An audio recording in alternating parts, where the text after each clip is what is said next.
අද මගේ යාළුවෙක් මට මේ වගේ කතාවක් ලියලෙව්වා. ඒ වචන ටික මගේ හිතට කොච්චර වැදුනද කියනවනම් මට හිතුණා ඒක මගේ හඬින්ම ඔයාලට ඇහෙන්න කියන්න. අහලා බලන්න. මේක මම ලියන්නේ. අවාරේ මට මුණ ගැහුණු ඒ ආදරණීය ආත්මයටයි. කටින් නොකියුවට ඔය හිතෙත් ලොකු ආදරයක් හැංගිලා ඇති. පේන දෙයට වඩා දැනෙන දේ හරි බලගතුයි කියලා අපි දෙන්නම දන්නවනේ. සංසාරේ අපි කොච්චරක් මුණ ගැහෙන්නේ නැද්ද? සමහර ආත්මවල පෙම්වතුන් වෙලා මැරෙන්නේ නැති. තවත් ආත්මවල මුණ ගැහිලා වෙන් වෙන්නේ නැති.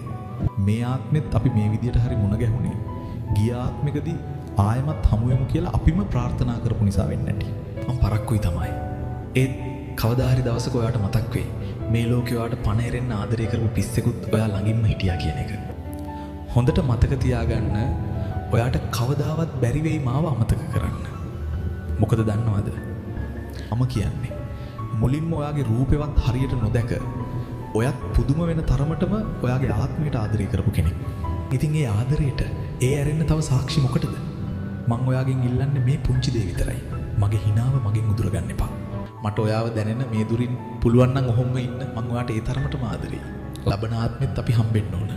හැබැයි ඒ ආත්මෙදිවත් අපිට අපේ වෙන්න බැරි වුණු මේ හේතු කිසිම දෙයක් තියෙන්න බෑ. අයිතියක් කියාගන්න බැරි වුණත් නුඹ වෙනුවෙන් හිතේ උපන් මේ හැඟීම ප්‍රේමයයි පවසා මම නවතිනවා. නුඹ දිනක එපා කිව්වත් මම මියනතුරු නුඹට මා පෙම් කරමි. ඔන්න ඔකයි කතාව. ඔයාලගේ අදහස් පහලින් කමෙන්ට් කරන්න.